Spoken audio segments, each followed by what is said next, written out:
ನಮಸ್ಕಾರ. ಅಗೈನ್ ನಾನು ಬಾಬಾ ಹೆಸರಳಿನೇ ನನ್ನ ಮಾತನ್ನು ಶುರು ಮಾಡ್ತೀನಿ. ನನ್ನ ಆರಾಧ್ಯ ದೈವ ಬಾಬಾ ಎಲ್ರಿಗೂ ಒಳ್ಳೇದು ಮಾಡಲಿ. ಥ್ಯಾಂಕ್ಸ್ ನಿಮ್ಮೆಲ್ರಿಗೂ ಮೀಡಿಯಾದವರಿಗೆ ಈ ಒಂದು ಕಾರ್ಯಕ್ರಮಕ್ಕೆ ಬಂದು ನಮ್ಮ ಮೂವಿ ಪಾರ್ಟ್ ಆಗಿರೋದಕ್ಕೆ. Yes sir. ಸರ್ ಭಾಳ ಖುಷಿ ಆಗುತ್ತೆ ಸರ್. ದೊಡ್ಡ ಮನುಷ್ಯ ಅನ್ನೋ ಟೈಟ್ಲು ಆ್ಯಕ್ಚುಲಿ ನಾನು ಕೇಳ್ಪಟ್ಟಂಗೆ ನಾರಾಯಣ್ ಸರ್ ಡೈರೆಕ್ಷನ್ ಮಾಡಿ ವಿಷ್ಣು ಸರ್ಗೆ ಇದ್ದಿದ್ದು ಅದು ಟೈಟ್ಲು ಅಂತ ಕೇಳ್ಪಟ್ಟಿದ್ದೆ. ಸೊ ಅಂಥ ಒಂದು ಟೈಟ್ಲು ನಮಗೆ ಸಿಕ್ಕಿದ್ದು ಭಾಳ ಖುಷಿಯಿಂದ ಆಯಿತು. ಅಂದರೆ ಸಖತ್ ಖುಷಿ ಇದೆ ಸರ್ ಆ ಒಂದು ಟೈಟ್ಲು ಸಿಕ್ಕಿದ್ದು ನನಗೆ.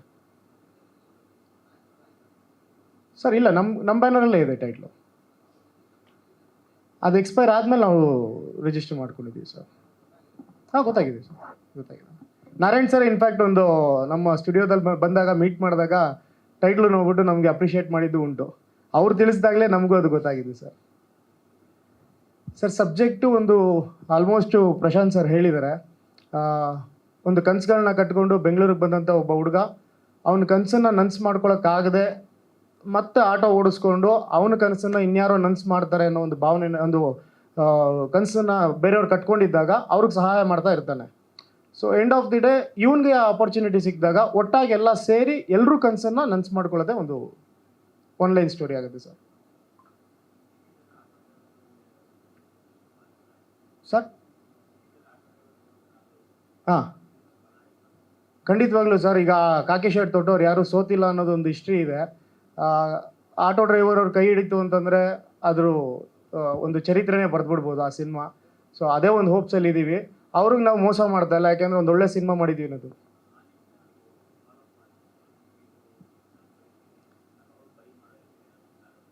100% ಸರ್. ನಾವು ಇವಾಗ ಗ್ರೌಂಡ್ ವರ್ಕ್ ಅಂತ ಏನು ಮಾತಾಡ್ತಾ ಇದ್ವಿ, ನಾವು ಫಸ್ಟ್ ನಾವು ಟಾರ್ಗೆಟ್ ಮಾಡಿರೋದೇ ಅವ್ರನ್ನ. ಫಸ್ಟ್ ಅವ್ರನ್ನೇ ರೀಚ್ ಆಗ್ತಾ ಇದ್ದೀವಿ. ಅವ್ರಿಗೆ ನಮ್ಮ ಸಾಂಗ್ಸ್ ಆಗಿರ್ಬೋದು, ನಮ್ಮ ಕಂಟೆಂಟ್ ಬಗ್ಗೆ ಆಗಿರ್ಬೋದು, ಅಥವಾ ನಮ್ಮ ಸಿನಿಮಾ ಬಗ್ಗೆ ಆಗಿರ್ಬೋದು, ಅದನ್ನು ನೀಟಾಗಿ ಎಜುಕೇಟ್ ಮಾಡ್ತಾ ಇದ್ದೀವಿ ಸರ್. ಇದು ಯಾವುದೇ ಚೀಪ್ ಗಿಮಿಕ್ ಮಾಡ್ಕೊಳ್ಳದೆ ಅವ್ರ ಹತ್ರ ಸ್ಟ್ರೈಟ್ ಅವೇ ಹೋಗಿ ನಮ್ಮ ಸಿನಿಮಾದಲ್ಲಿ ಏನಿದೆ ಅದನ್ನೇ ನಾವು ಪ್ರೆಸೆಂಟ್ ಮಾಡ್ತಾ ಇದ್ದೀವಿ ಸರ್. ಎಸ್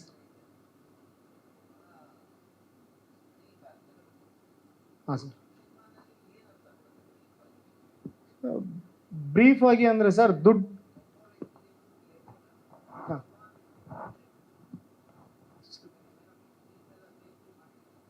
ಹಾಂ ಸರ್ ಹೌದು ಸರ್. ಇದರಲ್ಲಿ ಒಂದೇ ಸಿಂಪಲ್ ಆಗಿ ಸ್ಟಾರ್ಟ್ ಮಾಡ್ತೀನಿ ಸರ್. ನಾನು ದುಡ್ಡಿದ್ದವನಲ್ಲ ಗುರು ದೊಡ್ಡ ಮನ್ಸಿರೋನೇ ದೊಡ್ಡ ಮನ್ಸ.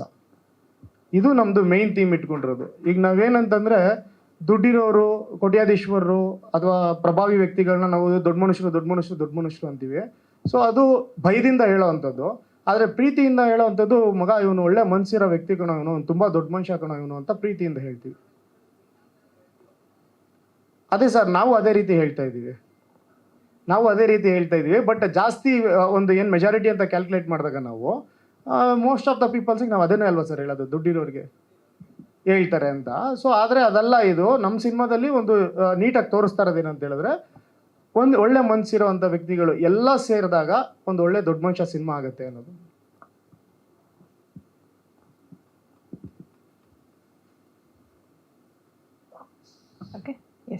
ಎಸ್ ಸರ್, ಓಕೆನಾ. ಆಮೇಲೆ ನಾವು ಮತ್ತೆ ಅದೊಂದು ವಿಚಾರ ನಾನು ಲಾಸ್ಟ್ ಟೈಮು ಹೇಳಿದ್ವಿ, ಆಟೋ ಡ್ರೈವರ್ ಅವರಿಗೆ ಹೇಗೆ ರೀಚ್ ಮಾಡ್ತಾ ಇದ್ದೀರಾ ಅಂತ. ಅವ್ರಿಗೆ ಅಂತಲೇ ಸ್ಪೆಷಲ್ ಒಂದು ಪೇಡ್ ಪ್ರೀಮಿಯರ್ ಶೋ ಅರೇಂಜ್ ಮಾಡ್ತಾ ಇದ್ದೀವಿ ಸರ್. ನಾವು ರಿಲೀಸ್ಗೂ ಬಿಫೋರು 1 ವೀಕು, ಅಂದರೆ 19th ರಿಲೀಸ್ ಮಾಡ್ತಾ ಇದ್ದೀವಿ ನಾವು ಮೂವಿನ, June 19th.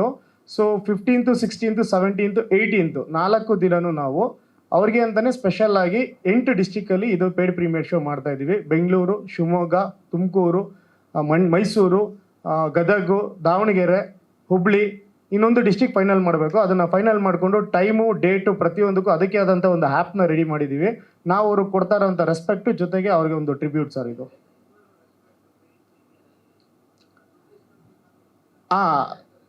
ಅದರಲ್ಲಿ ಲಾಸ್ಟಲ್ಲಿ ಇದೆ ಸರ್ ಒಂದು ಪಾಯಿಂಟು, ಏನಂತ ಹೇಳಿದ್ರೆ ಅದರಲ್ಲಿ ಲಕ್ಕಿ ಡಿಪ್ ಮಾಡ್ತೀವಿ. ಒಬ್ಬರು ಯಾರಿಗಾದ್ರೂ ನಾವು ನಮ್ಮ ಸಂಸ್ಥೆಯಿಂದ ಒಂದು ಆಟೋ ಕೊಡ್ತಾ ಇದ್ದೀವಿ ಸರ್.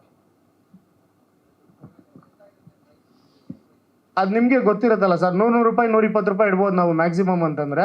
ಅದು ಇಟ್ಟರೆ ನಾವು ಥಿಯೇಟ್ರವ್ರಿಗೂ ಕೊಡಬೇಕಾಗತ್ತೆ. ಅದರಲ್ಲಿ ಎಲ್ಲ ಪೂರ್ತಿ ನಮ್ಮ ಕೈಗಂತೂ ಬರೋದಿಲ್ಲ. ಅದು ಏನಂತ ಹೇಳಿದ್ರೆ ಫ್ರೀಯಾಗಿ ತೋರಿಸ್ತಾ ಇದ್ದೀವಿ ಬನ್ನಿ ಅಂತಂದರೆ ಅಸಡ್ಡೆ ಮಾಡಿಬಿಡ್ತಾರೆ ಸರ್ ನಮ್ಮ ಜನ. ಫ್ರೀ ಅಂತಂದ್ರೆ ಅಸಡ್ಡೆ ಮಾಡಿಬಿಡ್ತಾರೆ. ಸೊ ಅದಕ್ಕಾಗೋಸ್ಕರ ಒಂಚೂರು ಬನ್ನಿ ಸರ್ ನೀವು ನೋಡಿ, ಯಾಕೆಂದರೆ ನಾವು ಅವ್ರನ್ನ ಸೆಲೆಬ್ರಿಟಿ ಥರ ಟ್ರೀಟ್ ಮಾಡ್ತಾ ಇದ್ದೀವಿ. ನಮ್ಮ ಸಿನಿಮಾನ ಫಸ್ಟ್ ಅವ್ರಿಗೆ ತೋರಿಸಿ, ಅವರಿಂದ ನಾವು ಬರೋವಂಥ ರಿವ್ಯೂಸ್ನ ಅದನ್ನು ಲೈವ್ ಆಗಿ ಅಲ್ಲೇ ರಿವ್ಯೂಸ್ ಕಲೆಕ್ಟ್ ಮಾಡಿಕೊಂಡು ಅಲ್ಲಿಂದನೇ ರಿವ್ಯೂಸ್ ಪ್ಲೇ ಮಾಡ್ತೀವಿ ಸರ್. ಸೊ ಹಾಗಾಗಿ ಇದನ್ನು ಆದಷ್ಟು ಬೇಗ ಆ್ಯಪ್ ರಿಲೀಸ್ ಮಾಡ್ತಾ ಇದ್ದೀವಿ. ನೆಕ್ಸ್ಟ್ ನಾವು ಎಲ್ಲೆಲ್ಲಿ ಹೋಗ್ತಾ ಇದ್ದೀವಿ ಗ್ರೌಂಡ್ ರಿಯಾಲಿಟಿನಲ್ಲಿ ಅಲ್ಲಿ ಅವ್ರಿಗೆ ತೋರಿಸಿ ಎಜುಕೇಟ್ ಮಾಡ್ತಾ ಇದ್ದೀವಿ ಸರ್ ಅದ್ರ ಬಗ್ಗೆ. ಎಲ್ರಿಗೂ ನಮಸ್ತೆ, ನನ್ನ ಹೆಸರು ರೇಷ್ಮಾ ಅಂತ. ಸೊ ನಾವು ಅವತ್ತು ಫಸ್ಟ್ ಪ್ರೆಸ್ ಮೀಟಲ್ಲೇ ಮಾತಾಡ್ದಂಗೆ ತುಂಬ ಇಷ್ಟಪಟ್ಟು ತುಂಬ ಒಂದು ಹೋಪ್ಸ್ ಇಟ್ಕೊಂಡು ಮಾಡಿರೋವಂಥ ಸಿನಿಮಾ. ಸ್ಪೆಷಲ್ ಅನ್ನೋದಕ್ಕಿಂತನೂ ಎಲ್ರಿಗೂ ಇಷ್ಟ ಆಗುವಂಥದ್ದು, ಮತ್ತು ಎಲ್ಲರೂ ಆ ಜಾಗದಲ್ಲಿ ನಿಂತು ಅವ್ರನ್ನ ಅವ್ರು ನೋಡ್ಕೊಬೋದು. ಬಿಕಾಸ್ ಎಲ್ರಿಗೂ ಲೈಫಲ್ಲಿ ಆ ಥರದ್ದು ಒಂದು ಸಿಚುವೇಶನ್ ಬಂದಿರುತ್ತೆ. ಅಂದರೆ ನಾವು ಏನೋ ಒಂದು ಮಾಡಬೇಕು, ಆ ಕನಸು ಕಂಡಿದ್ದೀವಿ ಅಂತ ಹೇಳಿದಾಗ ಅದಕ್ಕೆ ಸಾಕಷ್ಟು ಪ್ರಾಬ್ಲಮ್ಸ್ ಆಗಿರುತ್ತೆ. ಸೊ ಅದನ್ನು ದಾಟಿ ನಾವು ಅದನ್ನು ಹೇಗೆ ಅಚೀವ್ ಮಾಡ್ತೀವಿ ಅನ್ನೋದನ್ನು ತುಂಬ ಚೆನ್ನಾಗಿ ತೋರಿಸಿರುವಂಥ ಸಿನಿಮಾ. ಸೊ ಎಲ್ರಿಗೂ ನೋಡಿದಾಗ ನಿಮ್ಮನ್ನು ನೀವು ಅಥವಾ ನಿಮ್ಮ ಫ್ರೆಂಡ್ನೋ ಅಥವಾ ನಿಮ್ಮ ಯಾರೋ ಒಬ್ರನ್ನ ಅವರು ಕಂಡುಕೊಬೋದು ಇದರಲ್ಲಿ. ಸೊ ಎಲ್ಲರೂ ಥಿಯೇಟರಿಗೆ ಬಂದು ಸಿನಿಮಾ ನೋಡಿ ಸಪೋರ್ಟ್ ಮಾಡಿ. Thank you. ಹಾಂ ಸರ್, ಇದರಲ್ಲಿ ನಂದು ಸ್ನೇಹ ಅಂತ ಕ್ಯಾರೆಕ್ಟರು. ಆ ಹುಡುಗಿನೂ ಒಂದು ಮಿಡಲ್ ಕ್ಲಾಸ್ ಹುಡುಗಿ ಪಾತ್ರ. ಸೊ ಒಬ್ಬ ಆಟೋ ಡ್ರೈವರ್ನ ಇಷ್ಟಪಟ್ಟಾಗ ಒಂದು ಪ್ಯೂರ್ ಲವ್ ಸ್ಟೋರಿ ಥರ ಸರ್, ಒಂದು ಇನ್ನೋಸೆಂಟ್ ಲವ್ ಸ್ಟೋರಿ. ಇವಾಗ ಮಿಡಲ್ ಕ್ಲಾಸ್ ಲವ್ ಸ್ಟೋರೀಸ್ ಏನಿರುತ್ತೆ, ಇವಾಗ ಒಂದು ಹುಡುಗಿನ ಇಷ್ಟಪಟ್ಟಾಗ ಅವಳಿಗೋಸ್ಕರ ಅವ್ನು ಏನು ಮಾಡೋಕ್ಕೂ ರೆಡಿ ಇರ್ತಾನೆ, ಅವಳ ಕನಸುಗಳನ್ನ ಈಡೇರ್ಸೋಕ್ಕೆ. ಸೊ ಆ ಥರದ್ದು ಒಂದು ಲವ್ ಸ್ಟೋರಿ ಸರ್. ಎಲ್ರಿಗೂ ನಮಸ್ಕಾರ. ನನ್ನ ಹೆಸರು ಶಿಲ್ಪಾ ಶಿವಕುಮಾರ್. ಪ್ರತಿಯೊಬ್ಬರಿಗೂ ಧನ್ಯವಾದಗಳು ಬಂದಿದ್ದಕ್ಕೆ. Thank you so much. So ಈ ಸಿನಿಮಾದಲ್ಲಿ, ದೊಡ್ಡ ಮನುಷ್ಯ ಸಿನಿಮಾದಲ್ಲಿ ನಂದು ಪುಟ್ಟ ಪಾತ್ರ. ಕೆಲವು ನಿಮಿಷದಲ್ಲಿ ಬರ್ತೀನಿ, ಬಟ್ ತುಂಬ ಪ್ರಾಮುಖ್ಯತೆ ಇದೆ, ತುಂಬ ಖುಷಿ ಇದೆ ಆ ಪಾತ್ರ ಮಾಡೋದಕ್ಕೆ ನನಗೆ. ಸೊ ನಾನು ಸಾಂಗ್ ಬಗ್ಗೆ ಹೇಳಬೇಕು ಅಂತಂದರೆ, ನಾನು ಸಾಂಗಲ್ಲಿ ಇಲ್ಲ. ಸೊ ನಾನು ಯಾವಾಗಲೂ ಸರಿಗೆ ರೇಗಿಸ್ತಾ ಇರ್ತೀನಿ, ನನಗೆ ಸಾಂಗ್ ಇಲ್ವಲ್ಲ ಸರ್, ನಿಮಗೆ ಫೈಟ್ ಇದೆ ಮೇಡಮ್ ಅಂತಿರ್ತಾರೆ. ಸೊ ಜೋಕ್ಸ್ ಅ ಪಾರ್ಟ್, ತುಂಬ ಖುಷಿ ಆಗ್ತದೆ ನನಗೆ ಲೊಕೇಶನ್ಸ್ ವಾಟ್ ಎವರ್ ನನಗೆ ಇದನ್ನು ನೋಡಿದ್ದು. So I fell so happy. ಹೇಳ್ತಾ ಇರ್ತಿದ್ರು ಯಾವಾಗಲೂ, ನಾನು ಕಾಂಪ್ರಮೈಸ್ ಆಗಲಿಲ್ಲ ಮೇಡಮ್, ಆಗಿಲ್ಲ ಅಂತ. ಸೊ ಸಾಂಗ್ ನೋಡಾದ್ಮೇಲೆ ನನಗೆ ಗೊತ್ತಾಯಿತು. ಸೊ ಹೀಗೆ ನಿಮ್ಮ ಪ್ರೋತ್ಸಾಹ, ಬೆಂಬಲ, ಸೊ ನಿಮ್ಮ ರಿವ್ಯೂ ಎಲ್ಲ ಒಪಿನಿಯನ್ ಬೇಕಾಗಿದೆ. ಸೊ ದಯವಿಟ್ಟು ಬೆಂಬಲಿಸಿ. ಥ್ಯಾಂಕ್ ಯು ಸೋ ಮಚ್ ಎಲ್ರಿಗೂ. ಫೈಟಿಂಗ್ ಸೀಕ್ವೆನ್ಸಲ್ಲಿ ನಂದು ಅವ್ರದ್ದು ಕಾಂಬಿನೇಷನ್ಸ್ ಇದೆ. ಯಾ ಇಲ್ಲ ಅವಕಾಶ ಕೊಡಲಿಲ್ಲ ನನಗೆ. ಇಲ್ಲ, ನನಗೋಸ್ಕರ ಅವ್ರು ಹೊಡಿತಾರೆ. Yeah thank you sir. ಡಿಸ್ಟ್ರಿಬ್ಯೂಟ್ರಿಂದ ಮಾತು ಸ್ಟಾರ್ಟ್ ಮಾಡ್ತಾ ಇರೋದು. ಲಾಸ್ಟ್ ಪ್ರೆಸ್ ಮೀಟಲ್ಲಿ ಮಿಸ್ ಆಯಿತು. ಸೊ ಇವಾಗ ಒಂದು ಮಾತಾಡೋಕ್ಕೆ ಅವಕಾಶ ಅಂತ ಅನ್ಕೊತೀನಿ. ದೊಡ್ಡ ಮನ್ಸ ಅದ್ರ ನೀವು ಟೈಟಲ್ ನೋಡಿದ ಹಾಗೆ ಅದು ಹೇಳೋ ಆ ಥರನೇ ತುಂಬ ಒಬ್ಬ ದೊಡ್ಡ ಮನುಷ್ಯನ ಸಿನಿಮಾ ಅದು. ಒಬ್ಬ ಕಾಮನ್ ಮ್ಯಾನ್ ದೊಡ್ಡ ಮನುಷ್ಯ ಆದರೆ ಹೇಗಿರುತ್ತೆ, ಸೊ ಆ ಒಂದು ಥೀಮ್ ಮೇಲೆ ಮಾಡಿರೋಂಥ ಒಂದು ಸಿನಿಮಾ. ಪ್ರತಿಯೊಬ್ಬ ಕಾಮನ್ ಮ್ಯಾನ್ಗೂ ರಿಲೇಟ್ ಆಗುವಂಥ ಸಿನಿಮಾ. ಸೊ ಆಲ್ಮೋಸ್ಟ್ ಒಂದು 3 ಇಯರ್ಸಿಂದ ನಾವು ಮಾತುಕತೆಯಲ್ಲೇ ಇದ್ವಿ, ಪರಿಚಯ ಆಗಿಬಿಟ್ಟು. ಸಿನಿಮಾ ಬಿಸ್ನೆಸ್ ಇರ್ಬೋದು ಅಥವಾ ಸಿನಿಮಾ ಮೇಕಿಂಗ್ ಇರ್ಬೋದು, ಪ್ರತಿದಿನವೂ ಒಂದೊಂದು ಕಲಿತಾ ಇರ್ತೀವಿ. ಸೊ ಜೊತೆಯಾಗಿ ಕಲಿಯೋವಂಥ ಪ್ರೋಸೆಸ್ಸಲ್ಲಿ ಈಗ ದೊಡ್ಡ ಮನುಷ್ಯದಲ್ಲಿ ಒಂದು ವೇದಿಕೆಯಲ್ಲಿ ಒಂದಾಗ್ತಾ ಇದ್ದೀವಿ ನಾವು. ಡಿಸ್ಟ್ರಿಬ್ಯೂಟರ್ ಆಗಿ ಹೇಳ್ಬೇಕಂತಂದರೆ, ಮೇಯ್ನಾಗಿ ಕಾಂಟೆಂಟ್ ಬಗ್ಗೆನೇ ಚರ್ಚೆ ಆಗಬೇಕು ಅನ್ನೋ ಒಂದು ತತ್ವನ ಹಿಡ್ಕೊಂಡು ಹೋಗ್ತಾ ಇರೋ ಸಂಸ್ಥೆ ನಮ್ಮದು, ಬಾಗೂರ್ ಟಾಕೀಸ್. ಸೊ ಸಿನಿಮಾನ ನಾನು ನೋಡಿದೆ, ಸ್ಟುಡಿಯೋದಲ್ಲೇ ತೋರಿಸಿದ್ರು ಸಿನಿಮಾನ. ತುಂಬ ದಿನಗಳಾದಮೇಲೆ ಒಂದು ಕಂಪ್ಲೀಟ್ ಸಿನಿಮಾನ ನೋಡಿದ ಒಂದು ಸಂತೋಷ ಸಿಕ್ತು ನನಗೆ ದೊಡ್ಡ ಮನುಷ್ಯ ನೋಡಿದಾಗ. ಫಾರ್ ಎಕ್ಸಾಂಪಲ್, ನಿಮಗೆ ತುಂಬ ಹಿಂದೆ ಬರ್ತಿದ್ವಿ, ಈಗ ಏನಂದರೆ ತುಂಬ ಕಾಂಪ್ಲಿಕೇಟ್ ಆಗಿಬಿಟ್ಟಿದೆ ಫಿಲ್ಮ್ ಮೇಕಿಂಗ್ ಅಥವಾ ಕಥೆ ಹೇಳೋ ರೀತಿ, ಕಥಾವಸ್ತು ತುಂಬ ಕಾಂಪ್ಲಿಕೇಟೆಡ್ ಆಗಿ ಹೇಳ್ತಾರೆ. ಅವ್ರಿಗೆ ಅರ್ಥ ಆಗಲ್ಲ, ಇನ್ನು ನೋಡಿದವ್ರಿಗೂ ಅರ್ಥ ಆಗಲ್ಲ, ಹಂಗಿರ್ತವೆ. ಬಟ್ ಇದು ನೇರ ಒಬ್ಬ ಕಾಮನ್ ಮ್ಯಾನ್ನ ಹಿಡಿದು ಕೂರಿಸೋವಂಥ ಸಿನಿಮಾ ದೊಡ್ಡ ಮನುಷ್ಯ. ಯಾಕಂದರೆ ಈ ಥರದ ಸಿನಿಮಾಗಳು ಬೇಕು ನಮಗೆ. ಕಂಪ್ಲೀಟಾಗಿ ABC 3 ಕ್ಲಾಸನ್ನು ಕವರ್ ಮಾಡ್ಬೋದಾದಂಥ ಸಿನಿಮಾ ದೊಡ್ಡ ಮನುಷ್ಯ. ಏನಕ್ಕೆ ಅಂತಂದರೆ, ಈಗ ನಾನು ಹಿಂದೆ ನಾವು ಕಾಲೇಜಲ್ಲಿ ಇದ್ದಾಗ ಒಂದು ಸಿನಿಮಾಗಳು ಬರ್ತಾಯಿದ್ವು, ಪುನೀತ್ ಸರ್ದು ಅಥವಾ ದರ್ಶನ್ ಸರ್ದು ಒಂದು ಸಿನಿಮಾಗಳು ಬರ್ತಾಯಿದ್ವು. For example Akash. ಈಗ ಆಕಾಶ್ ಸಿನಿಮಾ ನನಗೆ ನೆನಪಾಯಿತು ದೊಡ್ಡ ಮನುಷ್ಯ ನೋಡಿದಾಗ. ಏನಕ್ಕೆ ಅಂತಂದರೆ, ಅಷ್ಟು ನೀಟಾಗಿ ಒಂದು ಫ್ಯಾಮಿಲಿ ಎಂಟರ್ಟೈನರು ಮತ್ತು ಒಬ್ಬ ಮಾಸ್ ಮಸಾಲ ಇರೋದು, ಒಂದು ಲವ್ ಸ್ಟೋರಿ ಪ್ರತಿಯೊಂದನ್ನು ಕವರ್ ಮಾಡಿದ್ದಾರೆ. ಮತ್ತು ಒಬ್ಬ ಕಾಮನ್ ಮ್ಯಾನ್ ತನ್ನನ್ನು ತಾನು ಹೀರೋ ಆಗಿ ಸ್ಕ್ರೀನ್ ಮೇಲೆ ನೋಡ್ಕೊತಾನೆ ಅಂತಂದರೆ ಡೆಫಿನೆಟ್ಲಿ ಆ ದೊಡ್ಡ ಮನುಷ್ಯ ಅದಕ್ಕೆ 100% ನ್ಯಾಯ ಒದಗಿಸುತ್ತೆ. ಯಾಕಂದರೆ ಒಬ್ಬ ಆಟೋ ಡ್ರೈವರ್ ಬೆಂಗಳೂರಿನಲ್ಲಿ ಬಂದು ಹೇಗೆ ಸಿನಿಮಾದಲ್ಲಿ ಹೀರೋ ಆಗ್ತಾನೆ ಅನ್ನೋದು ಒಂದು ಸಣ್ಣ ಕತೆ ಇಟ್ಕೊಂಡು ಮಾಡಿದ್ದಾರೆ. ಬಟ್ ಅದು ತುಂಬ ಎಲಿಮೆಂಟ್ಸ್ನ ಅದ್ರಲ್ಲಿ ಹೇಳೋಕ್ಕೆ ಅವರು ಚೆನ್ನಾಗಿ ಟ್ರೈ ಮಾಡಿದ್ದಾರೆ. ಇದರಲ್ಲಿ ತುಂಬ ಚೆನ್ನಾಗಿ ಇದಾಗಿದೆ. ಮತ್ತು ಮ್ಯೂಸಿಕ್ ಇರ್ಬೋದು, ಮತ್ತು ಕೊರಿಯೋಗ್ರಫಿ ಇರ್ಬೋದು, ಆಮೇಲೆ DOP ಅವ್ರ ಕೆಲಸ ಕೂಡ ತುಂಬ ಚೆನ್ನಾಗಿದೆ. ನೀವು ನೋಡಿರ್ಬೋದು ಈ ಸಾಂಗ್ನ, ಅದಕ್ಕೆ ಉದಾಹರಣೆ ಅದು ಆ್ಯಕ್ಚುಲಿ. ಮತ್ತು ಆ್ಯಕ್ಷನ್ ತುಂಬ ಚೆನ್ನಾಗಿದೆ ಸಿನಿಮಾದಲ್ಲಿ. ಸೊ ಟೋಟಲ್ ಪ್ಯಾಕೇಜ್ ಅಂತ ನಾನು ಹೇಳೋಕ್ಕೆ ಇಷ್ಟಪಡ್ತೀನಿ ಸಿನಿಮಾದು. ರಿಲೀಸ್ ಹೋದೆ, ನೀವು ನೋಡ್ತಾ ಇದ್ದೀರಾ, ನಿಮಗೆ ಜೂನಲ್ಲಿ ನಾವು ರಿಲೀಸ್ ಮಾಡ್ತಾ ಇದ್ದೀವಿ. ಆಲ್ಮೋಸ್ಟ್ ನಮಗೆ ಮಲ್ಟಿಪ್ಲೆಕ್ಸ್ ಮತ್ತು ಸಿಂಗಲ್ ಸ್ಕ್ರೀನಲ್ಲಿ ಎರಡರಲ್ಲೂ ನಾವು ಸಿನಿಮಾ ರಿಲೀಸ್ ಮಾಡಬೇಕು ಅಂತಿದ್ವಿ. ಆಲ್ಮೋಸ್ಟ್ ಒಂದು 60ರಿಂದ 70 ಸ್ಕ್ರೀನ್ಸ್ನ ನಾವು ರಿಲೀಸ್ ಮಾಡಬೇಕು ಅಂತ ಒಂದು ಪ್ಲ್ಯಾನ್ ಹಾಕ್ಕೊಂಡಿದ್ದೀವಿ ಕರ್ನಾಟಕದಲ್ಲಿ. ABC 3 ಸೆಂಟ್ರ್ ಮಾಡ್ತೀವಿ. ನಮಗೆ ಕಮರ್ಷಿಯಲ್ ಸಿನಿಮಾ ಆಗಿರೋದ್ರಿಂದ ಸಿಂಗಲ್ ಥಿಯೇಟ್ರ್ ಜಾಸ್ತಿ ಕಾನ್ಸಂಟ್ರೇಟ್ ಮಾಡ್ತಾ ಇದ್ದೀವಿ. ಒಂದು 20-25 ಮಲ್ಟಿಪ್ಲೆಕ್ಸ್ ಅಂತ ಇಟ್ಕೊಂಡ್ರೆ ಒಂದು 50 ಸಿಂಗಲ್ ಸ್ಕ್ರೀನಲ್ಲಿ ಇದು ರಿಲೀಸ್ ಆಗುತ್ತೆ ಮಿನಿಮಮ್. ನೋಡ್ಬೇಕು, ಇನ್ನೂ ಹೈಪು ಜಾಸ್ತಿ ಆಗ್ತಾ ಇದೆ. ಯಾಕಂದರೆ ಈಗ ಆಲ್ರೆಡಿ ನೀವು ಬುಕ್ ಮೈ ಶೋ ನೋಡ್ಬೋದು, ಆಲ್ರೆಡಿ ಲೈಕ್ಸ್ ಅಂತ ನೋಡಿದ್ರೆ ನಿಮಗೆ ಎಲ್ಲ ಸಿನಿಮಾಗಿಂತ ಜಾಸ್ತಿ ಇದೆ. ಆ ತಿಂಗಳಲ್ಲಿ ಬರೋ ಎಲ್ಲ ಸಿನಿಮಾಗಿಂತ ಇಂಟ್ರೆಸ್ಟೆಡ್ ರೇಟ್ ಜಾಸ್ತಿ ಇದೆ. ಆರ್ಗ್ಯಾನಿಕ್ ಆಗಿ ಮಾಡಿಸಿದ್ದಾರೆ. ಯಾಕಂದರೆ ಪ್ರತಿಯೊಂದು ಊರಿಗೂ ಹೋಗಿ ಅವರು ಪ್ರಮೋಟ್ ಮಾಡ್ತಿದ್ದಾರೆ, ಪ್ರತಿಯೊಬ್ಬ ಆಡಿಯನ್ಸ್ನೂ ತಲುಪ್ತಾ ಇದ್ದಾರೆ.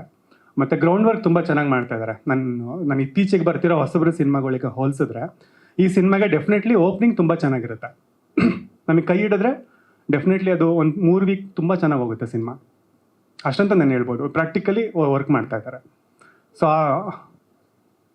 ಇಲ್ಲ, ಇದು ಮೋಸ್ಟ್ಲಿ ನಂದು 18ನೇ ಸಿನಿಮಾ ಇದು. ಸೊ ನಮ್ಮ ಬಾಗೂರು ಟಾಕೀಸಿಂದ. ಬಟ್ ಎಲ್ಲ ಸಿನಿಮಾಗಿಂತ ನನಗೆ ಈ ಸಿನಿಮಾ ತುಂಬ ಮುಖ್ಯ. ಏನಕ್ಕೆ ಅಂತಂದರೆ ತುಂಬ ಎಕ್ಸ್ಪೆಕ್ಟೇಷನ್ಸ್ ಇದೆ ಸಿನಿಮಾ ಮೇಲೆ. ಈಗ ಆಲ್ರೆಡಿ ನೀವು ನಾನು ಹೇಳ್ದಂಗೆ ಎಲ್ಲ ಕಡೆ ಒಂದು ಹೈಪ್ ಕ್ರಿಯೇಟ್ ಆಗ್ತಾ ಇದೆ. ಸೊ ಅದು ಹೋಗ್ತಾ ಹೋಗ್ತಾ ಇನ್ನೂ ಜಾಸ್ತಿ ಆಗುತ್ತೆ. ಯಾಕಂದರೆ ಇವಾಗ ಡೇಟ್ ಅನೌನ್ಸ್ ಮಾಡಿದ್ಮೇಲೆ ಇನ್ನೂ ಅಗ್ರೆಸಿವ್ ಆಗಿ ಹೋಗ್ತಾ ಇದ್ದಾರೆ ಪ್ರಮೋಷನ್ಸ್ ವೈಸು. ಮತ್ತು ತುಂಬ ಇದನ್ನ ಹಾಕ್ಕೊಂಡಿದ್ದಾರೆ ಅವರು, ಅಂದರೆ ಜನಗಳಿಗೆ ತಲುಪೋದಕ್ಕೆ, ಅವ್ರನ್ನ ಹೆಂಗೆ ಥಿಯೇಟ್ರಿಗೆ ಕರೆಸಬೇಕು ಅನ್ನೋದಕ್ಕೆ ಒಂದು ಒಳ್ಳೆ ಫ್ರೇಮ್ ವರ್ಕ್ ಹಾಕೊಂಡು ವರ್ಕ್ ಮಾಡ್ತಾ ಇದ್ದಾರೆ ಟೀಮ್ ಅವರು. ಸೊ ನಿಮಗೆ ಒಳ್ಳೇದಾಗಲಿ, ಆಲ್ ದ ಬೆಸ್ಟ್. ಡೆಫಿನೆಟ್ಲಿ ಈಗ ಒಂದು ಸಂಸ್ಥೆನ ಈಗ ಬಾಗೂರು ಟಾಕೀಸ್ ಅಂತ ಬಂದರೆ ಈಗ ನಂದು ಒಂದು 60 ಸಿನಿಮಾ ಎಕ್ಸ್ಪೀರಿಯನ್ಸ್ ಇದೆ, ಒಂದು 60ರಿಂದ 70 ಸಿನಿಮಾ ಎಕ್ಸ್ಪೀರಿಯನ್ಸ್ ಇದೆ ಬೇರೆ ಸಂಸ್ಥೆಗಳ ಜೊತೆ ವರ್ಕ್ ಮಾಡಿ. ಬಟ್ ಈಗ ಒಂದು ಸಂಸ್ಥೆನ ಕಟ್ಟಿ ನಿಲ್ಲಿಸ್ಬೇಕಂದ್ರೆ ಒಂದು ಒಳ್ಳೆ ಪ್ರಾಜೆಕ್ಟ್ ತುಂಬ ಮುಖ್ಯ. ಸೊ ಆ ಥರದ್ದು ಒಂದು ಒಳ್ಳೆ ಪ್ರಾಜೆಕ್ಟ್ ನನಗೆ ದೊಡ್ಡ ಮನುಷ್ಯ ತುಂಬ ಪ್ರೆಸ್ಟೀಜಿಯಸ್ ಆಗಿ ತೊಗೊಂಡಿದ್ದೀನಿ ನಾನು. ಮತ್ತು ಅಷ್ಟೇ ನಾವು ತುಂಬ ಎಫರ್ಟ್ ಹಾಕ್ಬಿಟ್ಟು ವರ್ಕ್ ಮಾಡ್ತೀವಿ ಅದೇ ಟೀಮ್ ಆಗಿ. ಡಿಸ್ಟ್ರಿಬ್ಯೂಟ್ರು, ಪ್ರೊಡ್ಯೂಸರು, ಹೀರೋ ಅಂತ ಅಲ್ಲ, ನಾವು ಟೀಮಾಗಿ ಕೂತ್ಕೊಂಡು ಗಂಟೆಗಟ್ಟಲೆ ಡಿಸ್ಕಸ್ ಮಾಡ್ತೀವಿ. ಎಲ್ಲಿ ಈಗ ಆಫೀಸಿಗೆ ಬಂದು ಕಾಯಬೇಕು ಅನ್ನೋದಿಲ್ಲ, ಎಲ್ಲಿ ಸಿಗ್ತೀವೋ ಅಲ್ಲಿ. ಊಟ ಅಂದರೆ ಊಟ ಮಾಡ್ಕೊಂಡು ಡಿಸ್ಕಸ್ ಮಾಡ್ತೀವಿ. ಯಾಕಂದ್ರೆ ಕಲಿತಾ ಇದ್ದೀವಿ ಸಿನಿಮಾನ. ಸೊ ಅದು ಏನೋ ಒಂದು ಮ್ಯಾಜಿಕ್ ಆಗುತ್ತೆ ಅನ್ನೋ ನಂಬಿಕೆ ನಮಗಿದೆ. ಆ್ಯಸ್ ಅ ಡಿಸ್ಟ್ರಿಬ್ಯೂಟರ್ ಆಗಿ ಈಗ ನಾನು ಬರೀ ಥಿಯೇಟ್ರಿಕಲ್ ಅಂತ ಅಲ್ಲ, ಒಂದು ಫಿಲ್ಮ್ ಬಿಸ್ನೆಸ್ ಅಂತ ಬಂದರೆ ಆಡಿಯೋ ರೈಟ್ಸಿಂದ ಹಿಡಿದು ನಿಮ್ಮದು ಲಾಸ್ಟ್ ಅಗ್ರಿಮೆಂಟ್ ನಿಮಗೆ ಕ್ಲೋಸ್ ಆಗೋದು ಏರ್ಬೋರ್ನ್ ರೈಟ್ಸ್ ಅಂತ ಹೇಳ್ತೀವಿ. ಸೊ ಅಲ್ಲಿ ತನಕನೂ ಎಂಟೈರಿಟಿ ಹೆಂಗೆ ಇದು ಫಿಲ್ಮ್ ಬಿಸ್ನೆಸ್ ಮಾಡ್ಬೋದು ಅನ್ನೋದ್ರ ಬಗ್ಗೆ ನಾನು ಥಿಂಕ್ ಮಾಡ್ತಾ ಇರ್ತೀವಿ ನಮ್ಮ ಟೀಮಿಂದ. ಸೊ ಅವ್ರಿಗೆ ಆ ಟೈಟಲ್ಗೆ ನ್ಯಾಯ ಒದಗಿಸ್ಬೋದು, ಡಬ್ಬಿಂಗ್ ರೇಟ್ಸ್ನ ಹೆಂಗೆ ತೊಗೋಬೋದು, ಡಬ್ಬಿಂಗ್ ರೇಟ್ಸ್ ಬರಬೇಕಂದ್ರೆ ಯಾವ ಥರ ಸ್ಟ್ರಾಟಜಿ ಮಾಡಬೇಕು, ಈಗ ಒಂದು ಒಳ್ಳೆ ಥಿಯೇಟರ್ ಸೆಟಪ್ ಸಿಗಬೇಕಂದ್ರೆ ಯಾವ ಥರ ಪೇಪರ್ ಆ್ಯಡ್ ಕೊಡಬೇಕು. ಸೊ ತುಂಬ ಸೈಂಟಿಫಿಕ್ಕಾಗಿ ಹೋಗ್ತಾ ಇದ್ದೀವಿ. ನಿಮಗೆ ನೋಡೋದಕ್ಕೆ ಇದು ಮಾಸ್ ಮಸಾಲ ಸಿನಿಮಾ ಅಂತ ಅನ್ನಿಸ್ಬೋದು, ಆದರೆ ಇದ್ರ ಹಿಂದೆ ತುಂಬ ಸೈಂಟಿಫಿಕ್ ಎಫರ್ಟ್ಸ್ ನಡೀತಾ ಇದ್ದಾವೆ.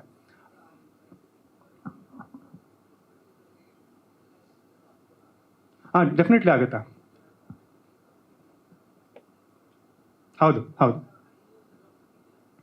ಹೌದು.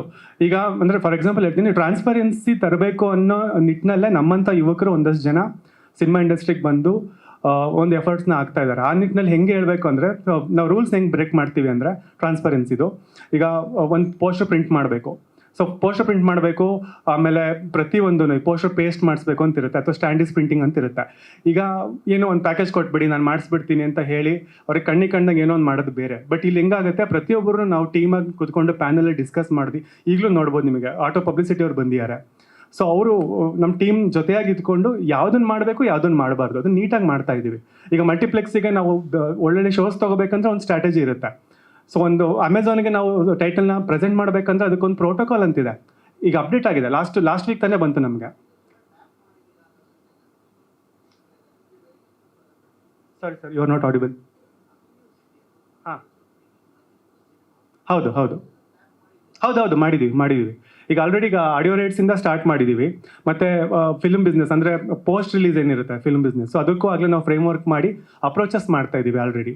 ಅಂದರೆ ಗ್ರ್ಯಾಜುವಲಾಗಿ ಅಪ್ಡೇಟ್ ಮಾಡ್ತಾ ಇರ್ತೀವಿ. ನಮ್ಮ ಸಿನಿಮಾದು ರೆಪ್ಯುಟೇಷನ್ ಏನು ಅಂತ ನೋಡಿ. ನಮ್ಮ ಇಂಡಸ್ಟ್ರಿ ಸೋಲ್ತಾ ಇರೋದು ರೆಪ್ಯುಟೇಷನ್ನ ಕ್ರಿಯೇಟ್ ಮಾಡೋದ್ರಲ್ಲಿ. So we are working on creating the reputation towards the brand. ಅದಾಗಬೇಕು. ನಮ್ಮ ಕನ್ನಡ ಇಂಡಸ್ಟ್ರಿಯಲ್ಲಿ ಅದು ವ್ಯವಸ್ಥಿತವಾಗಿ ಆಗ್ತಾ ಇಲ್ಲ ಸರ್. ಈಗ ಆಸ್ ಎ ಡಿಸ್ಟ್ರಿಬ್ಯೂಟರ್ ಆಗಿ ನಾನು ಬರೀ ಡಿಸ್ಟ್ರಿಬ್ಯೂಟರ್ ಆಗಿ ವರ್ಕ್ ಮಾಡ್ತಿದ್ದೇವೆ ಹೊರತು ನಮ್ಮ ಗಾಂಧಿನಗರದಲ್ಲಿ ಒಂದು ಸಿನಿಮಾಗೆ ರೆಪ್ಯುಟೇಷನ್ ಹೆಂಗೆ ಬಿಲ್ಡ್ ಮಾಡಬೇಕು ಅನ್ನೋದ್ರ ಬಗ್ಗೆ ಯಾರೂ ವರ್ಕ್ ಮಾಡ್ತಾ ಇಲ್ಲ. ಈಗ ನೋಡಿ ನಮಗೆ ಈಗ ನೆಟ್ಫ್ಲಿಕ್ಸಿಗೆ ನಮ್ಗೆ ಎಂಟ್ರಿನೇ ಇಲ್ಲ ಕನ್ನಡಕ್ಕೆ, ಬಟ್ ಅಮೆಝಾನ್ಗಿದೆ. ಬಟ್ ಎಲ್ಲ ಟೈಟಲ್ಗೆ ಆಗ್ತಾ ಇಲ್ಲ. ದೊಡ್ಡ ದೊಡ್ಡ ಹೀರೋಗಳದ್ದು ಸಿನಿಮಾಗಳ್ನು ಅವ್ರು ರಿಜೆಕ್ಟ್ ಮಾಡ್ತಾರೆ. ಏನಕ್ಕೆ ಅಂತಂದರೆ ಸೈಂಟಿಫಿಕ್ ಅಪ್ರೋಚ್ ಇಲ್ಲ ಅಂತ. ಈಗ ಅಟ್ಲೀಸ್ಟ್ ಮಿನಿಮಮ್ ಒಂದು ಪೇಪರ್ ರಿವ್ಯೂಸ್ ಬರೆಸ್ಬೇಕು ಅಂತ ಇರುತ್ತೆ. ಪಾಪ ಸಿನಿಮಾದವ್ರಿಗೆ ಗೊತ್ತೇ ಇರೋದಿಲ್ಲ, ಬರ್ತಾರೆ ಅಮೆಝಾನಿಗೆ ಮಾಡಿಸ್ಕೊಡಿ ಅಂತ ಬರ್ತಾರೆ. ಕ್ರೈಟೀರಿಯಾ ಅದು ಮೀಟೇ ಆಗಲ್ಲ ಸರ್.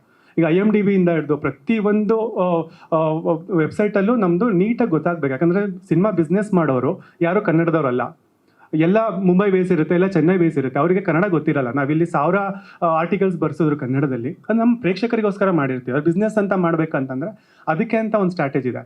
ಸೊ ಅದನ್ನು ಗೈಡ್ ಮಾಡೋದಕ್ಕೆ ನಾವಿರೋದು. ಸೊ ನಾವು ಮಾಡ್ತಾ ಇದ್ದೀವಿ. ಸೊ ಅವರು ನಮಗೆ ತುಂಬ ಚೆನ್ನಾಗಿ ಅಂದರೆ ಸಪೋರ್ಟ್ ಮಾಡ್ತಾ ಇದ್ದಾರೆ sir. Piracy not at all A issue ಇವಾಗ, ಯಾಕಂದರೆ ನಮಗೆ ಒಳ್ಳೊಳ್ಳೆ ಸಂಸ್ಥೆಗಳು ಬಂದಿದ್ದಾವೆ. ನಾವು ಆ್ಯಂಟಿ ಪೈರಸಿನ ತುಂಬ ವ್ಯವಸ್ಥಿತವಾಗಿ ನಾವು ಅದನ್ನು ಹ್ಯಾಂಡ್ಲ್ ಮಾಡ್ತಾ ಇದ್ದೀವಿ. ಎಷ್ಟೇ ದೊಡ್ಡ ಪ್ರಾಜೆಕ್ಟ್ ಇರಲಿ ಸರ್, ಎಷ್ಟೇ ಲಕ್ಷ ಲಿಂಕ್ಸ್ ಇರಲಿ, ಅದನ್ನು ಹುಡುಕಿ ಡಿಲೀಟ್ ಮಾಡೋ ಅಂಥ ಟೆಕ್ನಾಲಜಿ ನಮಗಿದೆ. ವೆಂಡರ್ಸ್ ಇದ್ದಾರೆ ನಮ್ಮ ಬೆಂಗಳೂರಿನಲ್ಲೇ ಅಂಥ ಒಳ್ಳೆ ಕಂಪ್ನಿಗಳು ಮಾಡ್ತಾರೆ. ಐಪ್ಲೆಕ್ಸ್ ಥರದ ಕಂಪ್ನಿ ತುಂಬ ವ್ಯವಸ್ಥಿತವಾಗಿ ಮಾಡ್ತಾ ಇದ್ದಾರೆ. ಸೊ ಅವರನ್ನು ನಾವು ಆಸ್ ಎ ಪೋಸ್ಟ್ ಮ್ಯಾನ್ ಆಗಿ ನಾನು ಅವ್ರನ್ನ ಲಿಂಕ್ ಮಾಡ್ತೀನಿ, ಯಾರ ಹತ್ರ ಹೋದರೆ ಬೆಸ್ಟ್ ಸರ್ವಿಸ್ ಸಿಗುತ್ತೆ ನಿಮಗೆ ಅನ್ನೋದು. ಸೊ ಇದು ಆಗ್ತಾ ಇದೆ ಇವಾಗ ನಮ್ಮ ಸಂಸ್ಥೆ ಮೂಲಕ ಸರ್. ಇಲ್ಲ, ನಾನು ಸುಮಾರು ದೊಡ್ಡ ದೊಡ್ಡ ಕಂಪ್ನಿಗಳ ಜೊತೆ ವರ್ಕ್ ಮಾಡಿದೆ. ನಾನು ನಿಖಿಲ್ ಕುಮಾರಸ್ವಾಮಿ ಅವರು ಸಿನಿಮಾಯಿಂದನೇ ಬಂದಿದ್ದು. ಆಮೇಲೆ ನಾನು ರಾಬರ್ಟ್ ವರ್ಕ್ ಮಾಡಿದ್ದೆ ಸ್ಟ್ರಾಟಜಿಸ್ಟ್ ಆಗಿ. ಆಮೇಲೆ ಜಾಕ್ ಮಂಜು ಸರ್ ಜೊತೆ ಒಂದು 20 ಸಿನಿಮಾ ಡಿಸ್ಟ್ರಿಬ್ಯೂಟ್ ಮಾಡಿದ್ವಿ. ಸೊ ಅವ್ರ ಸಂಸ್ಥೆಯಲ್ಲಿ ನಾನು ಮ್ಯಾನೇಜರ್ ಆಗಿಬಿಟ್ಟು. ಸೊ ಈಗ ನಾನು ಬಾಗು ಟಾಕೀಸ್ ಅಂತ ಏನಕ್ಕೆ ಮಾಡಿದೆ ಅಂತಂದರೆ, ಒಂದು ಹೊಸಬ್ರ ಸಿನಿಮಾಗಳಿಗೆ ಬೇರೆ ಥರ ಸರ್ವಿಸ್ ಕೊಡೋಣ ಅಂತ. ಸುಮ್ಮನೆ ಬಂದು ಆಫೀಸಲ್ಲಿ ಕಾಯೋ ಥರ ಆಗಬಾರ್ದು ಡಿಸ್ಟ್ರಿಬ್ಯೂಟ್ರಿಗೆ. ಡಿಸ್ಟ್ರಿಬ್ಯೂಟ್ರು ಅವ್ರ ಪ್ಯಾನಲಲ್ಲಿ ಅವ್ರು ಪ್ರೆಸೆಂಟ್ ಇರಬೇಕು. ಅವ್ರು ಯಾವಾಗ ಅವ್ರು ಕರೀತಾರೋ ಒಬ್ಬ ಟೀಮ್ ಮೆಂಬರಾಗಿ ಇರಬೇಕು. ಅದನ್ನು ನಾನು ಬಿಲೀವ್ ಮಾಡ್ತೀನಿ. ಮತ್ತು ಯಾವಾಗಿಂದ ಅಂತಂದರೆ ಫಸ್ಟ್ ಕಾಪಿಯಿಂದನೂ ಇನ್ವಾಲ್ವ್ ಆಗಬೇಕು ಬಿಸ್ನೆಸ್ ಮಾಡೋರು. ಅವಾಗ ಗೊತ್ತಾಗುತ್ತೆ ಎಲ್ಲಿ ಏನು ಮಾಡಬೇಕು. ಒಂದು DI ಇಂದ ಹಿಡಿದು ಆಯಿತಾ, ಒಂದು ಪ್ರಮೋಷನಲ್ ಕ್ಯಾಂಪೇನ್ ತನಕ ನಾವು ಇನ್ಪುಟ್ಸ್ ಕೊಡ್ಬೋದು. ನಮಗೆ ಅನುಭವ ಅಷ್ಟಿರುತ್ತೆ, ಅದನ್ನು ಎನ್ಕ್ಯಾಶ್ ಮಾಡ್ಕೋಬೇಕು ಫಿಲ್ಮ್ ಮೇಕರ್ಸು. ಸೊ ಆ ಕೆಲಸ ನಾವು ಮಾಡ್ತಾಯಿದ್ದೀವಿ ನಮ್ಮ ಸಂಸ್ಥೆ ಮೂಲಕ. ಹೌದು ಸರ್, ನಾನು ಲೈನ್ ಪ್ರೊಡಕ್ಷನ್ ಕೂಡ ಮಾಡ್ತೀನಿ. ಹೌದು ಹೌದು ಹೌದು ಹೌದು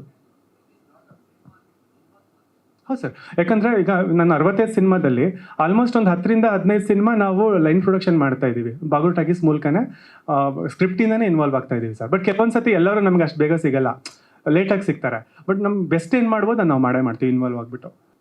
ದೊಡ್ಡ ಮನುಷ್ಯ ದೊಡ್ಡದಾಗಿದೆ, ಒಳಗಡೆ ಕಂಟೆಂಟು ತುಂಬ ದೊಡ್ಡದಾಗಿದೆ. ಬಡ್ಜೆಟು ಕತೆಗೆ ಏನು ಬೇಕೋ ಅದಕ್ಕೆ ಡೀಟೇಲಾಗಿ ಏನೇನು ಬೇಕೋ ಅದನ್ನ ನೀಟಾಗಿ ಮಾಡಿದ್ದೀವಿ. ತುಂಬ ಒಳ್ಳೊಳ್ಳೆ ಕಂಟೆಂಟ್ಸು ಜನಕ್ಕೆ ರೀಚ್ ಆಗಬೇಕು. ಯಾಕಂದರೆ ಒಂದು ಸಿನಿಮಾ ಮಾಡೋದು ತುಂಬ ಕಷ್ಟ ಇದೆ. ಬಿಗಿನಿಂಗಿಂದ ಇಂದ ಇಟ್ಕೊಂಡು Z ರಿಲೀಸ್ ಮಾಡಿ ಅದನ್ನು ನೆಕ್ಸ್ಟು ಲೆವೆಲ್ಗೆ ತೊಗೊಂಡೋಗೋದು, ಪ್ರತಿಯೊಂದು ಹಂತ ಅದರದ್ದೇ ಆದ ಶ್ರಮನೂ ಕೇಳುತ್ತೆ, ದುಡ್ಡು ಕೇಳುತ್ತೆ. ಸೊ ಪ್ರತಿಯೊಂದು ಹಂತದಲ್ಲೂ ನಾವು ಟೀಮು ತುಂಬ ಏನೇನು ಬೇಕೋ ಅದನ್ನ ಇಟ್ಕೊಂಡು ಮಾಡಿದ್ದೀವಿ. ಸೊ ನೀವೆಲ್ಲರೂ ಸಪೋರ್ಟ್ ಮಾಡಿ. ಇನ್ನು June 19th ಸಿನಿಮಾ ಬರ್ತಿದೆ. ಸೊ ಎಲ್ಲರೂ ಪ್ರತಿಯೊಬ್ಬರು ನಮ್ಮ ಸಿನಿಮಾ ಅಂತ ನೀವೆಲ್ಲರೂ ಹಿಂದೆ ನಿಂತ್ಕೊಂಡು ಎಲ್ಲ ಬಂದು ಸಪೋರ್ಟ್ ಮಾಡಿ ಸರ್. ಅರ್ಥ ಆಗಿಲ್ಲ. ನಾನು ಆ್ಯಕ್ಚುಲಿ ಎಡಿಟ್ರ್ ಸರ್. ನಾವೆಲ್ಲ ಸೇರ್ಕೊಂಡು ಮಾಡಿರೋ ಸಿನಿಮಾ ಇದು. ನಾನು ಫಿಲ್ಮ್ ಎಡಿಟ್ರ್ ಸರ್. ಈಗೇನು ನಾವು ಸಾಂಗ್ ನೋಡಿದ್ವಿ, ಈ ಸಿನಿಮಾದಲ್ಲಿ ಆ್ಯಕ್ಚುಲಿ ಇಬ್ಬರು ಮ್ಯೂಸಿಕ್ ಡೈರೆಕ್ಟರ್ ಸರ್. ಒಬ್ಬರು ಶ್ರೀಧರ್ ಕಶ್ಯಪ್ ಅಂತೇಳಿ 3 ಸಾಂಗ್ ಮಾಡಿದ್ದಾರೆ. ಇನ್ನೊಬ್ರು ಬಂದು ಅಲೆಕ್ಸ್ ಅಂತ, ಅವರು 2 ಸಾಂಗ್ ಮಾಡಿದ್ದಾರೆ. ಈ ಸಾಂಗ್ ಸ್ಪೆಷಲಿ ಅಲೆಕ್ಸ್ ಸರ್ ಮಾಡಿರೋದು. ಅವ್ರ ಕಾರಣಾಂತರಗಳಿಂದ ಬರೋಕ್ಕಾಗಲಿಲ್ಲ. ಯಾಕೆ ಅಂತಂದರೆ ಈ ಸಾಂಗ್ ಬೆಳಿಗ್ಗೆ 6 ಗಂಟೆಗೆ ರೆಡಿ ಆಗಿರೋದು. ಇವಾಗೇನು ನಾವು ನೋಡ್ತಾ ಇದ್ದೀವಿ, ಬೆಳಿಗ್ಗೆ 6 ಗಂಟೆಗೆ ಪ್ರಿಪೇರ್ ಆಗಿ ರೆಡಿಯಾಗಿ ಬಂದಿದ್ದು. ಸೊ ಹಾಗಾಗಿ ಅವರು ಪಾಪ ಬರ್ತಾ ಇದ್ದೀನಿ ಅಂತ ಹೇಳ್ತಾನೆ ಇದ್ದಾರೆ, ಬರೋಕ್ಕಾಗಲಿಲ್ಲ, ಕ್ಷಮೆ ಇರಲಿ. ಸೊ ಆ ಥರ ಬೇರೆ ಏನೇನಿಲ್ಲ ಸರ್. ಆಮೇಲೆ ಅಲೆಕ್ಸ್ ಸರ್ಗೆ ಥ್ಯಾಂಕ್ಸ್ ಹೇಳೋದಕ್ಕೆ ಇಷ್ಟಪಡ್ತೀನಿ. ನೈಟೆಲ್ಲ ಕೆಲಸ ಮಾಡಿ ನಮಗೆ ಔಟ್ಪುಟ್ ಕೊಟ್ಟಿರೋದಕ್ಕೋಸ್ಕರ ಸರ್. ಸರ್ ಬಾಲರಾಜವಾಡಿ ಸರ್ ಇದ್ದಾರೆ, ಹುಲಿ ಕಾರ್ತಿಕ್ ಸರ್ ಇದ್ದಾರೆ, ಆಮೇಲೆ ಮಂಡ್ಯ ಸಿದ್ದು ಅವರು ಇದ್ದಾರೆ, ಅಂಜು ಮೇಡಮ್ ಇದ್ದಾರೆ, ಅಂಜು ಮಲಯಾಳಿ ಅಂತ ಅಂದ್ಬಿಟ್ಟಿದ್ದಾರಲ್ಲ ಮೇಡಮ್ ಅವ್ರು ಇದ್ದಾರೆ. ಸಣ್ಣ ಪುಟ್ಟ ಕ್ಯಾರೆಕ್ಟರಲ್ಲಿ ಬಂದು ಹೋಗಿರೋಂಥವ್ರು ತುಂಬ ಜನ ಇದ್ದಾರೆ ಸರ್.